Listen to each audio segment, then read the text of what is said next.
हमें जाने नहीं देती, तब तक हम लोग इन मोर्चों के ऊपर बैठेंगे।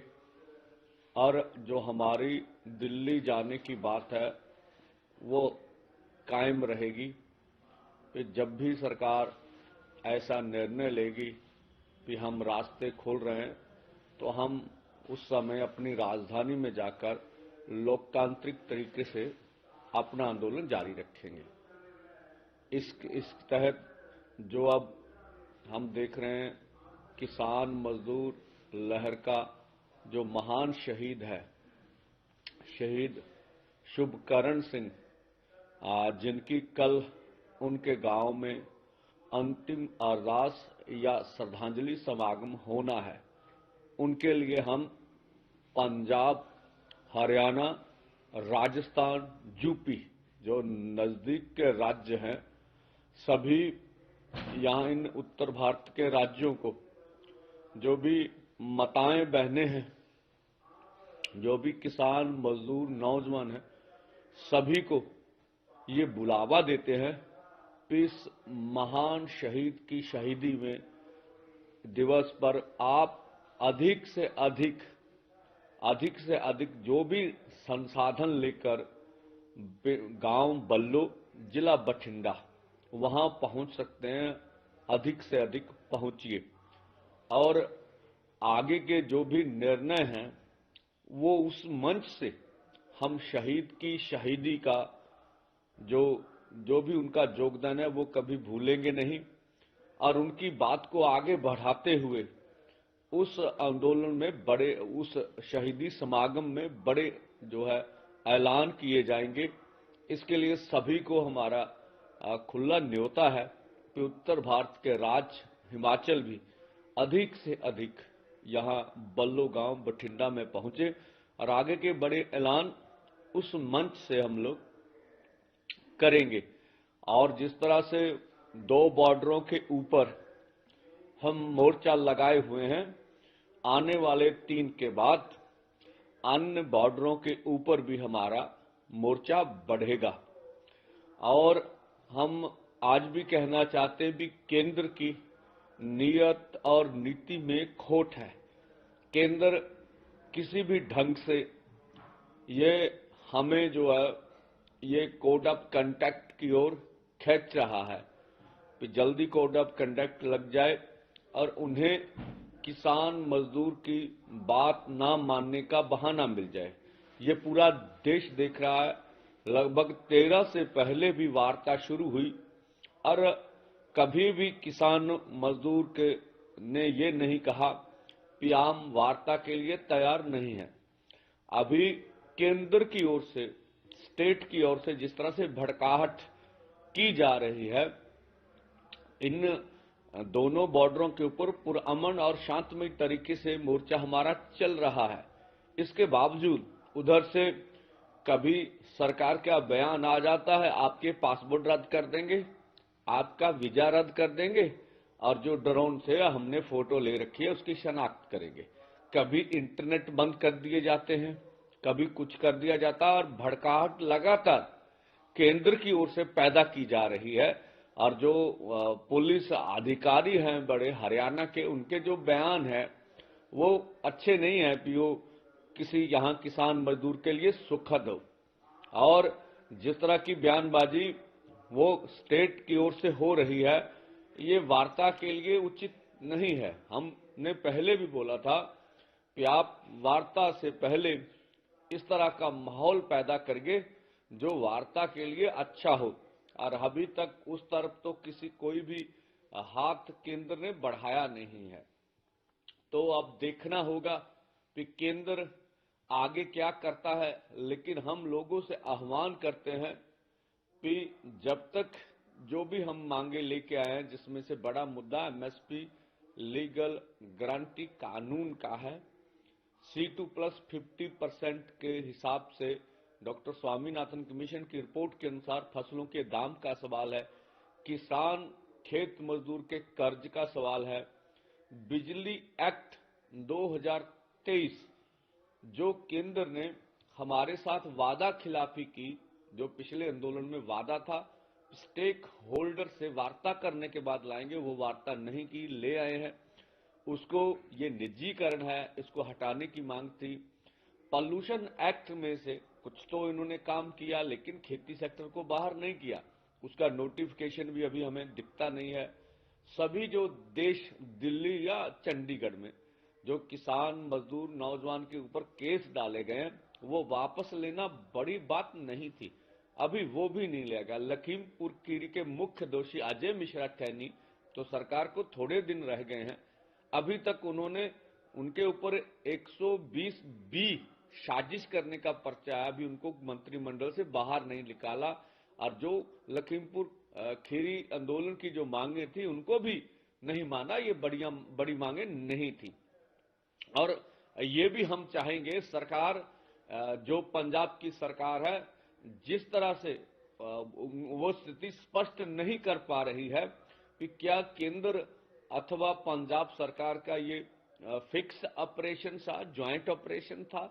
जो हम शंभू बॉर्डर पर बैठे हैं, उनके पुल के बारे में लगातार बात हो रही है कि ये पंजाब के क्षेत्र में, और जो पंजाब की टेरिटरी है उसका उल्लंघन हरियाणा के अर्धसैनिक फोर्स या पुलिस कर्मी लगातार कर रहे हैं। जिस तरह से इसराइल से ये ड्रोन मंगाए गए स्पेशल किसान मजदूर आंदोलन के लिए, जिस तरह से उन्होंने स्वतंत्र पंजाब की टेरिटरी का इस्तेमाल किया, उसके ऊपर भगवंत मान सरकार स्थिति स्पष्ट नहीं कर रही है।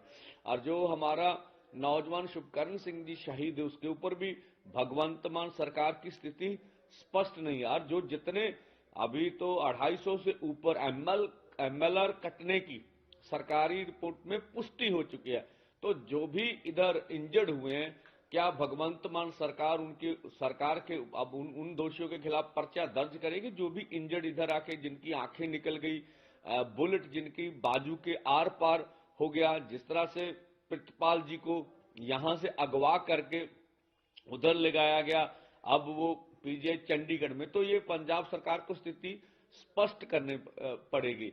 तो हमने देखा कल विधानसभा में कोई भी किसान आंदोलन की या एमएसपी गारंटी कानून के ऊपर ना तो विपक्ष का कोई दिख रहा है, ना सरकार का भी। वो विधानसभा में रेजुलेशन पास करें कि केंद्र सरकार एमएसपी गारंटी कानून समेत सभी मांग जो है केंद्र वो मांग ले। अगर भगवंत मान सरकार कहती है मैं किसानों के साथ हूं, तो वो भी कल की विधानसभा में हमें रिपोर्ट नहीं है।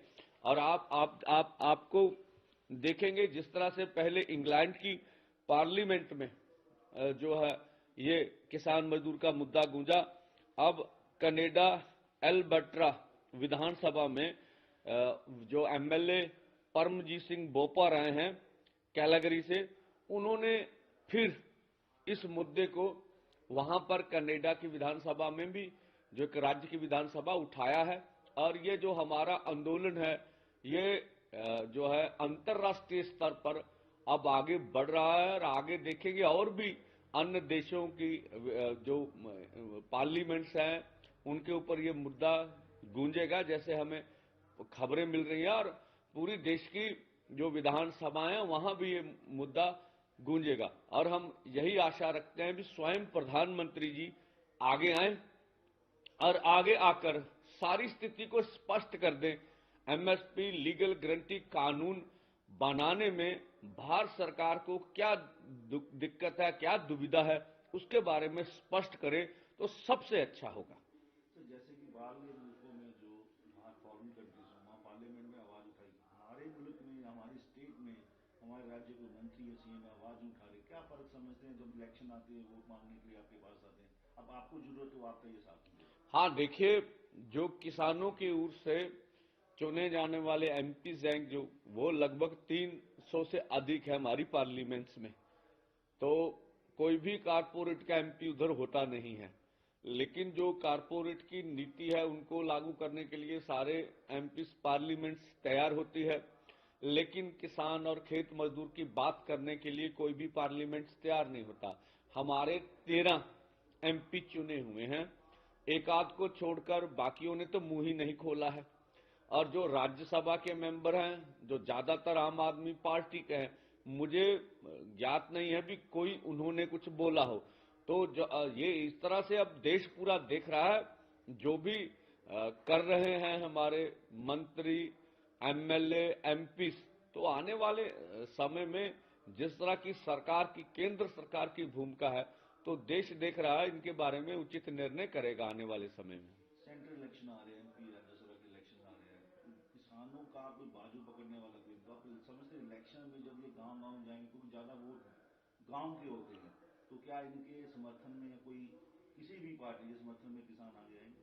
हाँ, देखिए, इस तरह का निर्णय हम लोग आगे होगा तो आपको जरूर बताएंगे। और जो आगे के ऐलान है वो 3 की जो शहीद शुभकरण सिंह की जो श्रद्धांजलि समागम, उनमें ही किए जाएंगे। एक सर आपने बताया कि धीरे धीरे सब बॉर्डर पे किसान जथेबंदी धरने देंगे, जैसे शंभू और खनौरी में है, आगे डबवाली में जाएंगे, तो एक लोगों में पैनिक ना हो, क्या उनका संदेश है कि हम बॉर्डर सील नहीं करेंगे, जस्ट पीसफुली बैठेंगे? देखिए, जहां तक शंभू बॉर्डर का सवाल है, ये भी सरकार ने रोका हुआ, हमने रोका नहीं है। खनौरी बॉर्डर भी सरकार ने रोका हुआ, वहां आगे 3 दीवारें की हुई हैं, पूरा 100 किलोमीटर तक दीवारें ही दीवारें। इस तरह से जो डबवाली बॉर्डर है वो भी सरकार ने सील कर रखा है, वो पहले से बंद पड़े हैं। हमने अपनी ओर से कभी भी ऐलान नहीं किया कि हम जो मेन हाईवे है उसको जाम करेंगे। तो ये हम तो अपनी राजधानी में जा रहे हैं और केंद्र द्वारा ये रोका। जिस तरह से पंजाब की आर्थिकता पर इसका बुरा प्रभाव पड़ा, हरियाणा की आर्थिकता पर इसका बुरा प्रभाव पड़ा, दिल्ली में भी कारोबार के ऊपर बुरे प्रभाव पड़े, तो इनकी भरपाई मैं बोलता हूं केंद्र से करवानी चाहिए। तो आप समझ लोगों को ये कहते हैं कि जो लोगों में एक गलत फहमी डाली जा रही है, किसानों की वजह बिजनेस खराब हो रहा है, सड़कें खराब, उस पर आपका क्या कहना है? हाँ, देखिए, ये बिल्कुल उचित नहीं होगा। हम आम लोगों के साथ हैं, हमारी दोनों फोरमों की कोई ऐसी कॉल्स नहीं है कि हम हाईवे जाम कर रहे हैं। हम तो दिल्ली की ओर जा रहे हैं, और आप जानते हैं हमारे सामने जो कांटों की फसल है वो उगाई गई है, अर्धसैनिक फोर्स लगाए हैं, और पंजाब को पूरी तरह सील बंद जो है केंद्र सरकार के अर्धसैनिक फोर्सों ने, हरियाणा की पुलिस ने कर रखा। अब देखिए, दिल्ली से हम कितनी दूर है, अब दिल्ली को भी जो चारों ओर से पूरी तरह सील किया हुआ। अब लोगों के विरोध के कारण वहां साइड की सर्विस रोड खोली गई है। हम तो बिल्कुल नहीं चाहते कि वो दिल्ली को सील बंद करें और इस तरह के नाके लगाए। हम कहते हैं जितनी जल्दी हो सके केंद्र सरकार इन सभी नाकों को खोले और आवाजाही जिस तरह से पहले चलती उस तरह से चलनी चाहिए।